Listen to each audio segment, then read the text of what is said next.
Hey everybody, welcome. Andrew Rains at the Golf Academy. Welcome. Thanks for tuning in, watching the video. Excuse the non-golfing attire today. Still in lockdown in the UK. Bopped into the Golf Academy to post a few things that are sold online overnight. Thought, why not just shoot a quick video while I'm here. Pretty bored actually, running out of things to do around the house. So it's quite nice to get away and just distract myself doing some golfy things for an hour or two. So this club I'm about to show you on the video today, we're going to call it Throwback Thursday because we are stepping right back in time.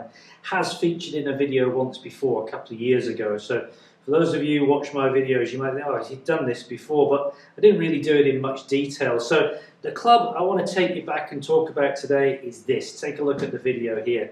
It's a Taylor Made Tour Brassie, 12 degree this one is. And the first thing you'll notice as you look from above is just how small this is. Now, this is a 2-wood, and the term Brassie is a very old golfing term from originally when they named clubs. It was the second longest club in the bag after the driver, and the reason it was called Brassie is that the sole of the, obviously they were made out of wood back then, with hickory shafts and all sorts of stuff going on, but the sole was actually made out of brass. Now brass is quite a heavy material, and even back then they'd kind of worked out that heavier material on the bottom, on the sole of the club, would help get the ball up in the air, so effectively lowering the centre of gravity. So it was a much easier club to get airborne off a tee or off a fairway than the driver was. So that's where the term Brassie comes from. And there's a little graphic going up somewhere which shows you what all the old-fashioned clubs were called, which you might find quite interesting, or you might not. Just checking the shaft's actually straight. Yeah, it is. It's a little bit crooked, but it's actually straight. So let me tell you a little bit about this club. We think it's mid-80s. If anyone can pin this year down when it was launched, I'd love to know. I've been trying to look on the internet, and a lot of the forums are saying mid-80s. So I'm thinking, I'm going to stab in the dark and say 85, something like that would be its year.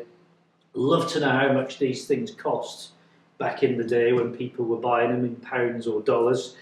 Fitted with a steel shaft, this one. It's a dynamic gold. I can't, the decal, the shaft label is worn out, so I can't make out it's an S300 or an R300. And doing the very unscientific bendy test thing, I would say it's more likely to be an R300 than an S300. It's about 43 inches long. It's fitted with a rather knackered Tour Velvet Victory half cord on here, which I've had to try and clean up because it was completely worn out. I couldn't hold on to it. I've dotted it up so that we can get GC2 HMT giving us some numbers, and I thought it'd be quite fun just to hit 3 or 4 drives.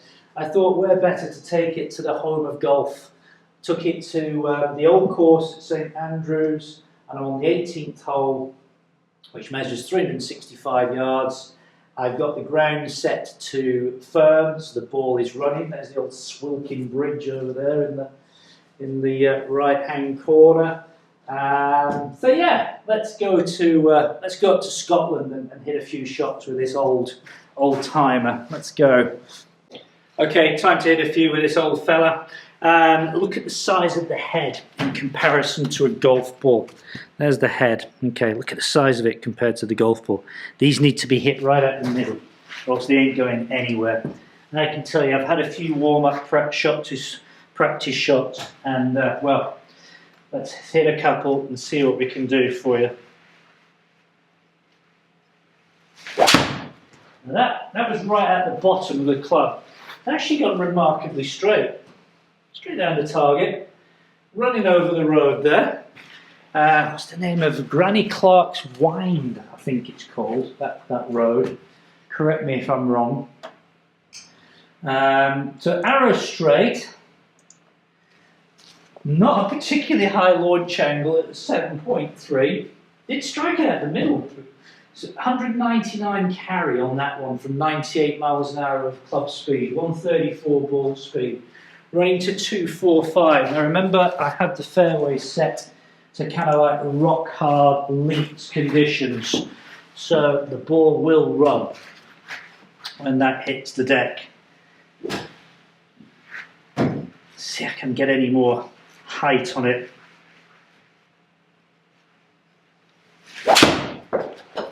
Well, that was a better strike than the first one actually.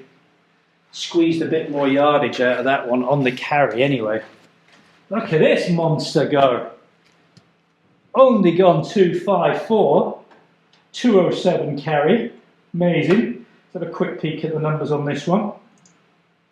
That actually felt really good. It was a middle strike. I got nearly 99 miles an hour club speed. Launch angle's getting right up there, isn't it? At 8.3. Spinning at 2.6. If I could get this launching at 12, 13 degrees, which I don't think will happen unless we study it till next Christmas, I'd probably get quite a reasonable carry at this, but it's not a bad club considering its age, and it's got this old heavy dynamic gold regular shaft in here. You can see it kind of still works, but it's just so much harder to hit. Oh, I skied that one, send that one a million miles up in the air. I'm leaving that in so you can laugh at me on that one. Dead straight, pitched at about 175, hit down, popped it up in the air. The only thing you can say about that one is it went dead straight. So, what can we learn from these old-fashioned metal clubs? What I can learn is that they are seriously hard work to hit. You've got to be so precise on your strike. There is no margin for error like you have with the modern club.